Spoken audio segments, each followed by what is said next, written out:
We have this opportunity that we wouldn't have had years ago to ship a game and then really collaborate with people outside the studio to figure out, like, what is the best version of that? Honestly, yeah, like we're building something the community has been asking for, and it's accumulation of everything that we believe the game needs to be. The upside to that is we're not holding anything back. All the feedback we've heard for the last year is, this is it, it's in Forsaken.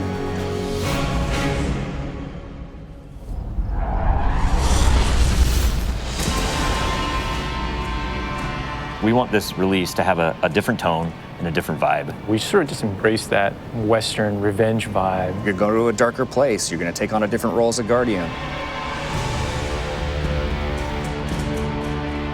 A barren landscape with like the asteroid vibe with like tumbleweeds. And I mean, that just sounded cool. Grit, man. We want to bring the dirt back. And what better way to start a story than to start it with a prison break? Right. Cade's been filling this prison with bad guys that are really bad. And so when it breaks, things can happen to all the world. First place you're going to go to is the Tangled Shore, which is a new part of the reef that you've never seen before. That's right, my friend. It's a collection of lashed together asteroids and rocks out in the asteroid It's belt. very otherworldly, and it's full of pirates and assassins and bad guys. It's become a lawless place. It truly is a frontier. It's completely taken over. The most malevolent force there is the Scorn. They're very aggressive. They're always going to charge and push you. The Barons are the top dogs in the Scorn, and each one has gone back and committed nefarious crimes. I think of it as the reverse Magnificent Seven, like the worst of the worst criminals. You are hunting down these different Barons. In fact, they're called Baron hunts. So one Baron is a sniper, and you have a sniper versus sniper battle with him. Another Baron is this big, giant, hulking melee character.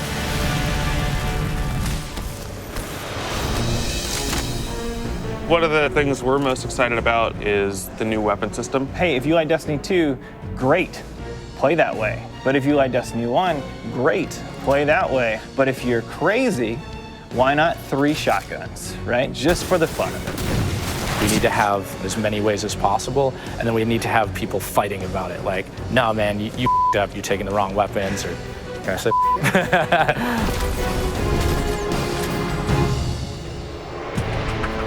So randomables are coming back. Every single weapon is going to feel different when it drops. And we're improving the mod system, so you can customize your weapon the way you want it.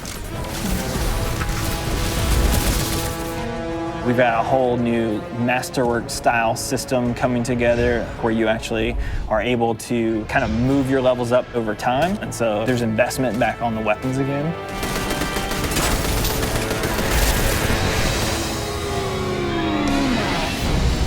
New supers, yeah, crazy new supers. What's your favorite? Fire knives are awesome, which is a different take on Golden Gun. We took a lot of inspiration from Rise of Iron, cast that thing, you got a huge hammer now, and you slam that thing down and it sends out this fire in front of you that then creates a fire tornado. We gotta take it to the next level, you know? The idea that anyone who plays, however they play, they're gonna have some new way to engage. Yeah. I'm in love with the new Void Warlock. Teleportation that's like super anime, just like We've been having great games with the Arc Warlock. You basically cast this thing, he pulls back. Yeah, and it's gonna break the game, and I think that's amazing, yeah. You know? We also wanted a new weapon type that felt meaningful, so we came up with a bow and arrow, which seems kind of crazy, but when you use it, you feel like godlike. It is utilitarian, it's fantastical, it's also sci-fi. So we have a short range bow, we have a medium range bow, we have a long range bow. We built this guy, which is supposed to be super techie. You're like, why would you ever choose a bow in a game that has an automatic, machine gun? But boy, it's deadly. I mean, that's a nice machine gun you got there, buddy, but right, and then it's done. The biggest thing for me going into production on this game was a new way to play, a new thing to do that is new to Destiny. Let's see what we've got. We want to be able to give players what they want, but also surprise them. Gambit is a brand new mode. Destiny begs to marry PvE and PvP together. It's like adding bacon to peanut butter and jelly. You start off being able to see the other team that you're going to compete against, so you can taunt each other, you can emote. Each team is in their own separate arena, and they're being assaulted by combatants. They're dropping motes for you to collect, you bank them. When you put them in your bank, you're gonna send a blocker over to the other side that locks their bank down. They can't put motes into it until they take out that blocker. Filling up your bank with the motes is how you summon your primeval. You burn it down, that's it, round's over. The interesting part is that we allow one person from your team to go over to the other side and physically invade. I mean, I've seen people that just hate PvP. Like, the first time they invade and they get multiple kills, they'll come back and they'll be like, suck it! It's awesome. We leave the raid team alone. I mean, if you can't tell, like, we just kind of let them do their own thing. But we have Joe over there. For this next raid, we wanted to get back to the epic adventure where you're going out to slay a big monster again. This raid has more bosses than any raid we've ever had before, and we're really excited to get players in there. The raid is actually about more than just the raid. It's about the dreaming city, the place that the raid exists. And it's an in-game destination that we've never done before. It's the awoken homeland. I could talk about the dreaming city for hours. It's like if the Vault of Glass and Dreadnought had a baby. If they were like twins. Or yeah, that's actually more accurate. Yeah, they're like twins. It's like you had twins, and then you took those twins and you put them on the doorstep of Peter Jackson, raised them as his own, and then that's the dreaming city. It is magical and weird and mysterious. It's designed to be a destination that has puzzles that you need to solve. A lot of hidden corners, lots of passageways that might not seem to exist the first time. And the raiders, they affect this destination. They change it for everyone. It's like this cyclical endgame place where there's just secrets and different activities that unveil over time. So the dreaming city that you see at launch is not going to be the same dreaming city 2-3 weeks later.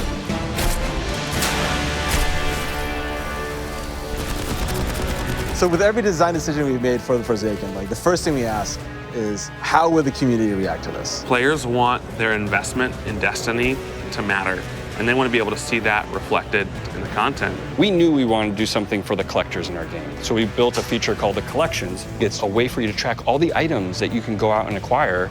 There's so much gear in our game. There are 2,000 items you can get. Go get them.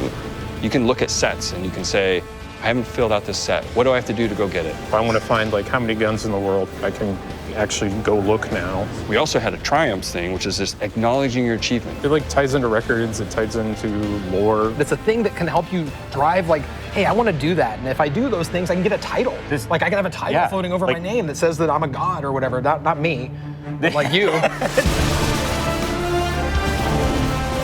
We wanted Forsaken to feel like a game that never ends. So we're going to reinforce the hobby and make the experience something that can be played night over night. We're changing the weapon slots. We're changing how the pursuits work.